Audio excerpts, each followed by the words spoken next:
Come on. Cross the bridge. Are you scared? Okay. Hold Mama's hand. Hop. Come on. Slowly lang. Slowly lang. Hop. Hop. Wow, over the river. On the bridge. Hop. Yay! We passed. Wow. So nice. Mom. Huh? All of me. Yeah, let's go. Hold the flower in your hand. Huh? Come on. Good morning. Maayong buntag. Jensen! Ay, no. Maayong buntag. Pulumulok. Ayan. Nag-walking kami ni Chico. Time check natin. Alas 6 ng umaga. Sobrang ganda dito sa bukid. Alas 6, no? Talagang nakakatch mo yung masarap na init ng araw. Yung malamig na simoy ng hangin. Yahoo! At syempre, yung napaka-tahimik at peaceful na natural na tunog ng environment. O, diba? So, habang nagpre-prepare ng breakfast, yung ating mga kasamahan, kami ni Chico ay mag-walking. Chico, say hi. Hi. There in the camera. Say hi. Hi. What do you have in your hand? Can you show them? What's that? Lalawa. Flower. You're giving it to? To Lola. Wow. Good boy. Si Kulot naman tulog pa. Si Kulot kasi medyo takaw tulog.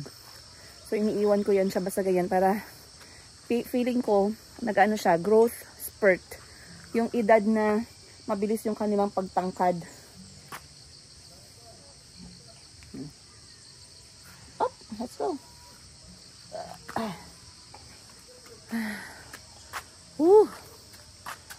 Let's go. So, ito yung kanilang mga kubo na tag 1,200 pesos. Good for 2 people. Para siyang tent, triangular style. Meron silang 3 dito banda sa may hilly side. Then dun sa baba naman, as you can see, nandun yung kanilang mga open cottages, tsaka camping grounds. Para ma-picture out ninyo kung nasaan kami dito sa Pulumulok. So Pulumulok is in South Cotabato. Ayan, and it is like, sorry, parang tupi na pala tayo. It is in South Cotabato, located, and siguro from Jensen, around 1 hour drive. Sana all. Ang ganda ng view pag nagto-toilet. The toilet is outside. Yan na yung tinatawag nating pag nag-book ka, medyo mahal siya kasi ang definition is toilet with a view.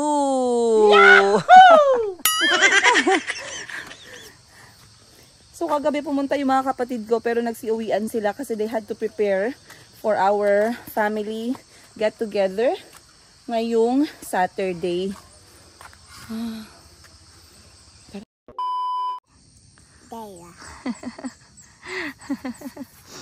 Come, we go down na. That side. We go down slowly.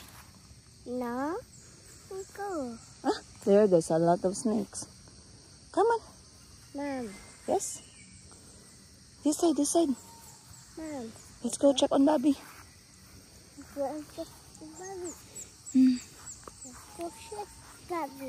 Let's go check on Colby. How many flowers are you getting? Do you have flowers for Auntie? Yes. Yeah? There's one there. Huh? On the floor. There. This one. This one. Mm. For Auntie Yeah, for Auntie Christine. Careful. Auntie Cinderella. Mm. Yay.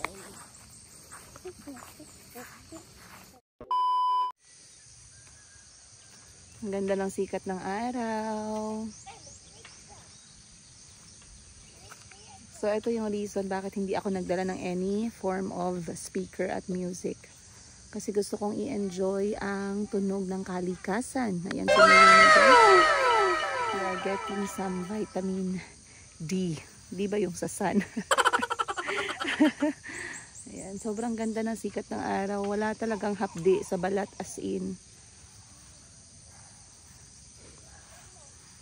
Tsaka hindi ito magastos tong ganun, guys. Kaya nga lagi ko yung sinasabihan na hindi ibig sabihin na mag-relax kayo, magastos agad. Katulad nito, nag-tent lang kami, tapos nagbayad lang ako ng open cottage. Open cottage 500 pesos lang.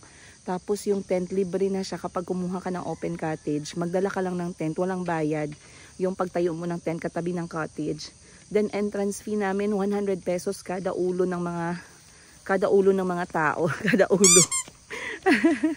So, matipid lang talaga siya. And then nagbaon lang kami ng sarili naming kanin, ulam, nagmarinate kami ng manok, nagmarinate kami ng beef for barbecue, nag-adobo ko si Auntie Christine, and then alam niyo na yung mga breakfast, itlog, noodles, mga madadali lang.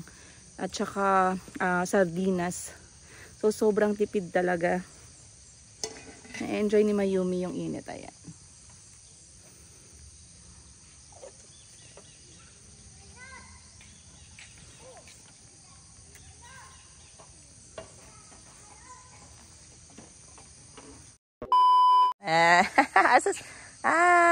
Mayumi. May pictorial ba yan siya sa Monday? Asa? Sa kay Tammy Billiones Photography. May video si Mayumi. Sila na daw mag-provide ng everything. Wapo ang damit ni Mama. Oh, Mama is wearing here Bangkok, Thailand. As you can see, madam, ganyan ang kanyang print. Sobrang pretty. And napaka-ganda ng kanyang tahi. So, Mama is having this one 1 year na ba? I think 1 year na. Bahay. Oh. Hindi siya mag-fade ayun, no? Hindi din nag-fade. Yes, that's good about Bangkok, Thailand products. Tsaka outfitan nila doon. Kasi bukod sa maganda yung tahi niya, talagang long-lasting ang quality. O, diba? Promote ko na yung yung damit lang ha, hindi yung nanay ko ha. Mamaya sabihin nyo, gipromote ko yung nanay ko na single ha. Yahoo! Yan, banding lang sila ni Mayumi. Ram, yummy? Good morning, Chico. Let Mama try. Can I try? Wow. Can I try? Let me try if it's sweet.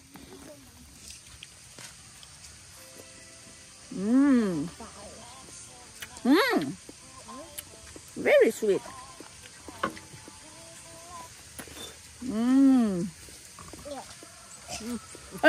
Don't be like that.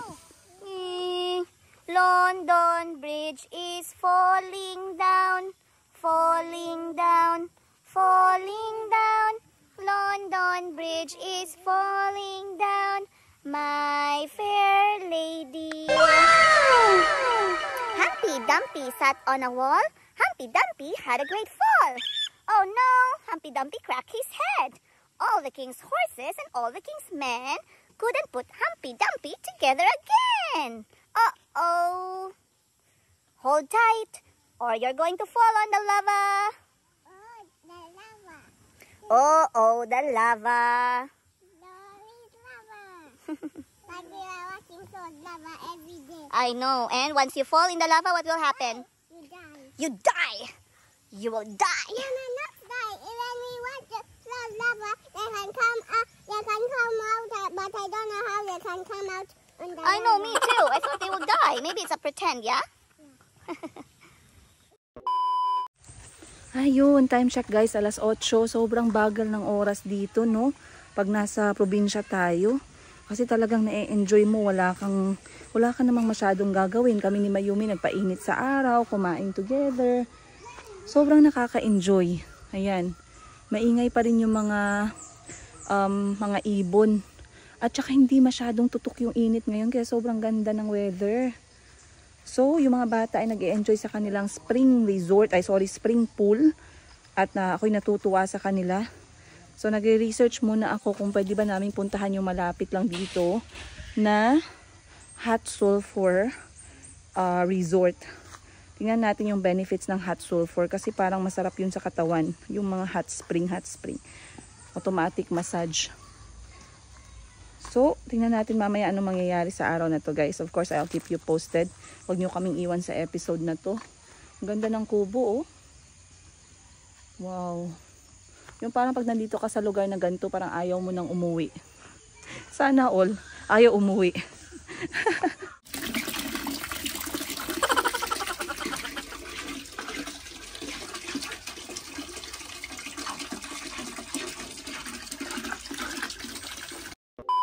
Alright guys.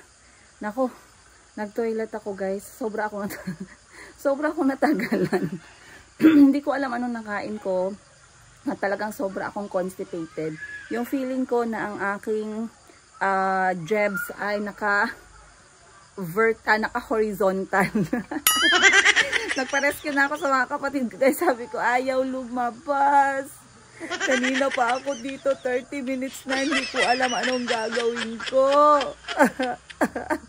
Parang iiyak na ako guys dun sa loob. Kasi first time na nangyari yung ganito. Malakas naman akong magtubig, malakas naman akong magsabaw. Ang dami ko naman kinakain gulay. Pero as in na talagang natakot ako kasi talagang, alam niyo, nafe-feel ko talaga na sobrang stuck up. Oh my gosh, nagpa-rescue na ako sa mga kapatid ko kasi dala ko yung cellphone ko, naka-wifi. Parang gusto ko nang tumawag kay mama, ma, bandalan mo kung papaya, ma.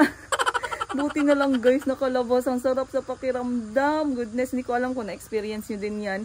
Pero ako, very rare na, parang very rare na na-experience ko yung ganyan. Kaya natakot talaga ako ng bongga.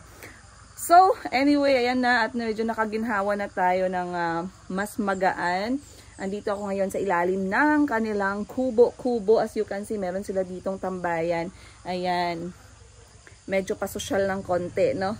Siyempre, shoutout naman natin ang aking kimono. Ang tagal kong hindi na-expose, na-flex at na-market ang aking kimono dahil nagpahinga muna kami ni Maring Sara. But they are still available in the market. Once again, you guys, African Chitenge kimono made by Sara Pedun. As you can see, 100% cotton. And this is a legit Bogolan or Chitenge fabric from Uganda, Africa. So this kimono guys, I had this one a while back. Magsi 6 months na to sa akin, but as you can see, the color never fades. Ganun po yung original na Bogolan or original na African Chitenge. Hindi talaga siya mag-fade out. Sobrang ganda ng tela niya, and this for me is a multi-purpose. Napansin nyo nung nanganak ako kay Mayumi, I wore this one. Kapag naglalabas kami sa mga beach or mga resort, I always have this with me. Kasi this one sinusuot ko any time of the day, kahit bagong ligo, kahit natutulog, kahit na lumabas para makipag-usap sa mga friends. I love my kimono very much, and I really hope na madagdagan ang aking kimono collection from Uganda. This is my souvenir na talagang hindi ko ipagpapalit. Siguro kung maganda yung offer, pwede. So anyway guys, ayan, kung interested kayong bumili ng ating African kimono Chitenge, ayan, mag-comment lang kayo sa baba or i-email nyo ko in this email down below kasi tuloy pa rin po yung ating paggawa ng African kimono. Again, si Maring Sara Pedun po yung gumagawa. Napakaganda, napaka-legit, napaka-authentic. Galing Uganda, Africa. I-ship out po yan sa inyo through FedEx.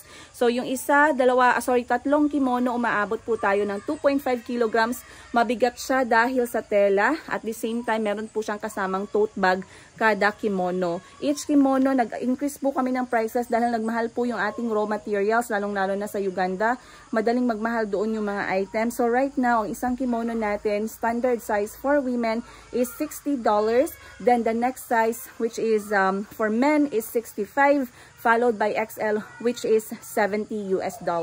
Of course, yung shipping fee ng FedEx from Uganda, Africa to you, kayo po yung mag-handle nun. But rest assured na matatanggap po ninyo ang inyong mga items. Mode of payment natin, lagi nyo pong tinatanong, bangko na lang po tayo para mas legit, mas madali, at mas direct scammers.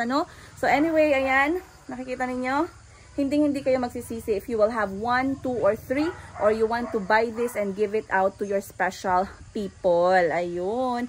So, balikan ko na yung mga bata kasi nagliligo lang sila guys. Nagpahinga na ako ng konti kasi napagod ako sa kautong doon sa aking guys. Sa aking sobrang laki para nakahiga. Instead ng patayo parang nakahiga at ayaw lumabas. Pero sa wakas at nakalabas na. So, let's go. Alright guys, time check 10:30 pa lang ng umaga. Pero parang 2 years na kaming nakaupo dito. Sobrang bagal ng panahon. Ayun na si Chico at saka si Kulit-Kulot ng takbuhan na around and around the coconut tree. Sana all, no? Ayan, no? The coconut nut is a giant nut. Kalbi, where's Chico? Ah, Chico is there. Chico, we are in gadget cleanse. You go and run.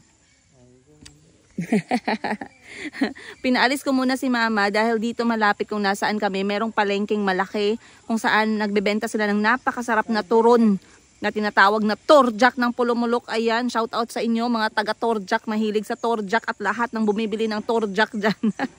Ganun talaga ang pangalan nila guys, turon na may jackfruit, kaya torjak. Huwag nyo isipin na bastos ha, kayo talaga. Anyway, ang sarap ng kanilang turon dyan at hindi natin maiiwasang bumili. So sabi ko kay mama, ma, gusto mo ba mag-ukay-ukay? Siyempre yung nanay ko guys, hindi yan maghindi sa ganyan. Binigyan ko ng 1,000, ang laki ng kanyang ngisi. Sabi ko, ma, mag-ukay-ukay ka. Sabi niya, pwede. Oh, pakipot pang lola nyo guys. So binigyan ko siya ng pera, sabay sila ni Auntie Christine. Pumunta sila dyan sa may Pulumulok, malapit dito lang kung nasaan kami para mag-ukay-ukay. At sabi niya maghahanap daw siya ng kanyang isusuot sa Boracay. Dahil ini-invite siya ng aking kapatid na magpunta sa Boracay. If naaalala nyo yung kapatid ko na nagbebenta ng mga properties na taga Cebu. Ayan, dahil sa dami ng naibenta niya, nabigyan siya ng incentive na free all expense paid to Boracay para sa 4 katao guys. Proud na proud kami magkakapatid sa kanya. Syempre, shout out sa'yo, newly raised Cebuano, aka George Pareño. Ayan. Proud na proud ako dahil magkatulad kami ng apelyedo bago ko pinalitan yung akin ng higa. Anyway guys, umalis na si mama at si auntie. Nagpabili tayo ng turon. Nagpabili ako ng kakanin. Kulang kami ng tubig. Wala kaming konting soft drinks kasi masarap pa rin yung soft drinks. At dahil nagandahan ako at maganda yung panahon at ayoko pang umuwi, mag-i-extend kami ng another pa na 1 gabi. Siyempre, nag-entrance na kami dito guys. Pag lumabas kami, magbayad ulit kami ng entrance mamaya. Dito na lang tayo Hindi na muna tayo mag-uwi para sulit yung 100 pesos na entrance. Yung babayaran ko na lang ay 1 gabi pa ng open cottage na 500 pesos na lang. Malaki din yung matitipid ko kasi marami na kami. So mag-extend pa kami ng 1 gabi. Other than that, wala na kaming ulam mamayang gabi dahil automatic yung pag-extend namin dito. Di nagpabili ako kay mama ng, sabi nila gusto daw nila magsuba ng tilapia. Kaya go lala. Hindi naman mahal ang tilapia kasi pag sa restaurant natin kainin yan, naku, times 3 na yung presyo. Kaya sabi ko kay mama, bili na lang tayo ng tilapia, ng uling at sausawan na masarap. Tayo na yung magsugba-sugba dito mamaya. Support naman yung mother ko guys. Sobrang saya ng mother ko. Ayun na, naglipad na siya, hawak-hawak niya yung 1,000 niya. Kaya mag-ukay-ukay daw siya. Ay, ang kaligayahan ng ating mga nanay ay hindi mababayaran. Siyempre, kapag mahal natin yung sarili natin, mas mahalin natin yung nanay natin na grabe yung sakripisyo sa paglaki natin. Ako nakita ko yung sakripisyo ni mama para sa aming lahat. Hanggang ngayon sa mga apo niya. Ayan, ma, if you're watching, sip-sip ka pa din ngayong 2024. We love you, mama. We love you, lola. Ayan. Mahal na yung mga apo niya talaga. At ako'y natutuwa at si mama ay sobrang healthy at walang sakit at talagang very active siya kahit hanggang ngayon sa kanyang edad na 14. So antayin natin sila dito habang kami ni Mayumi ay nag-e-enjoy. Ayan. And then mamaya kain na naman tayo, lamon na naman tayo guys. We shall see. Huwag nyo kaming iwan at hindi pa tapos ang episode na to. Let's go! Ready and go. Shoulders is there. Down. Aha. Ready and go. Ready and go. Head and shoulders, knees and toes. Knees and toes. Head and shoulders, knees and toes. Knees and toes. Eyes and ears and mouth and nose. Head and shoulders, knees and toes. Knees and toes. Faster. Ready, go. Head and shoulders, knees and toes, knees and toes. And shoulders, knees and toes. Knees, knees and toes. Ay, balik sana sa bago. Head and shoulders, knees and toes. Knees and toes. Eyes and ears and mouth and nose. Head and shoulders, knees and toes. Knees and toes. Okay, get what?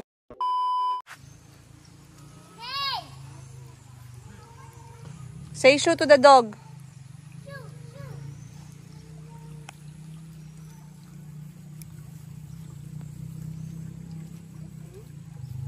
Careful, ha? Oh, you go down na there, oh. Wala talaga guys, matigas ang ulo ng mga bata ngayon, mga millennials, Generation Z. Calby, no, that's too much now. One more step, Chico, one more step. Ink. Ink. Very good. Come on, Chico, you can do it. You can do it, Chico. Let's go.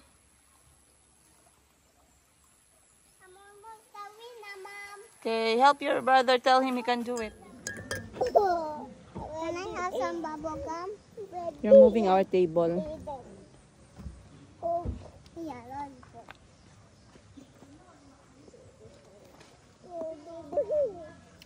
Hello?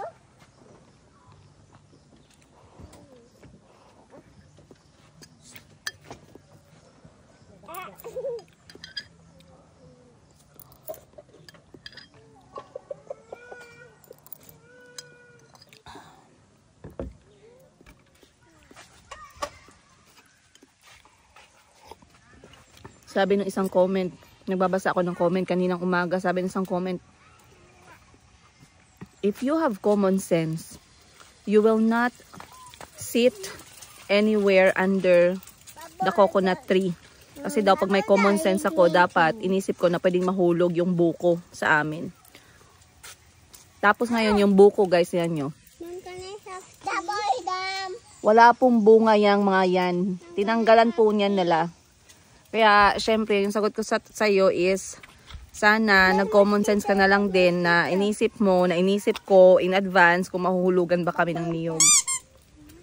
Back to you. Sa Bulacan, North Luzon. Actually, alam ko na to. Papakita ko sa inyo kung bakit ito in-order. Sana all madibdib. Ito ay... Thank you, happy baby. Buksan lang natin. Matigas yung box. Ay. Hindi ko kasi ito nakita sa mall. Oh, in fairness, mabango siya. Parang may leak. In fairness, mabango siya. Ito ay ang kanilang shampoo. Ayan, moisturizing shampoo. Moisturizing. At saka, nourishing conditioner. For coils, curls, and waves. With shea butter and coconut oil. Sobrang bango niya kasi nag-leak ng konti, pero okay lang. So anyway, ito ay nakita ko lang sa Shopee. Walang ganito sa mall, kaya sa Shopee ako napa-order. Etong dalawa ay nasa 1,500 pesos, pero malaki naman siya. 518 ml. Alam ko guys, magastos talaga ang buhok ng mga anak ko kasi kailangan sa kanila yung pangkulot talaga. So ito siya, Caring, Brilliant, and Creative. I don't know kung sino sa inyo yung gumagamit ng ganitong shampoo at conditioner para sa mga anak ninyo.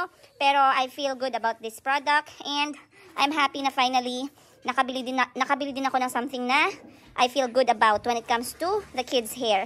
Kasi meron akong tinay na isang brand. Maganda naman siya, yung last time na brand na binili ko. Kaso, parang feeling ko may ikagaganda pa. Diba? So, yan. Excited na akong gamitin to ni Mayumi bukas. Maliligo siya. Alright, guys. Parang sabog. Parang laseng. Ayan, time check natin, alas 8 pasado na ng gabi at ako yung napagod na at inaantok na at ang daming ganap ngayong araw na to. Pero syempre, at least masaya tayo at nakapagpasyal tayo kahit konti, naka-experience tayo ng bagong lugar at nakawaldas tayo ng konti bago magtrabaho na naman ulit. Kaya nga lagi kong sinasabi sa inyo, pag may money out, dapat merong money in. Kaya yung money in natin bukas, magbibenta-benta ulit tayo. Pero sa ngayon, ayan, ina-enjoy ko na yung gabi. Ang mga bata ay nagre-relax na, nanonood ng kanilang TV. Si Mayumi naman ay natutulog kakatapos lang mag-breastfeed. At ako ay mag-chill-chill na lang muna hanggang sa may energy na akong bumangon para mag-bath. Ang ba social bath? Shower pala guys. Anyway, maraming salamat again sa pagsama sa amin for today's episode. Sana nag-enjoy kayo ulit sa another kwento-kwento ng aking buhay. Of course, kung hindi pa kayo nakapag-subscribe, mag-subscribe naman kayo, guys. Parang awa. Yun na. I-press nyo na yung like, i-press nyo yung like, subscribe, at pakikalembang pakikalembang na lang din ng ating bell button para nano-notify kayo kapag meron tayong mga bagong videos. Ayun. Maraming salamat, guys. Abangan nyo nga pala sa ating Facebook page na Mayumi Thailand Closet ang mga bagong uploads natin this week. Of course, doon na rin ako mag-upload ng mga gold natin, guys, na 18 karat Saudi gold para malaman nyo naman sa isang page na yon na meron din pala akong binibentang mga lightweight lang na mga Saudi gold. Ayun lang, guys. Once again, maraming salamat and I'll see you guys on the next episode. Much love from us, the Yigas Kaboom.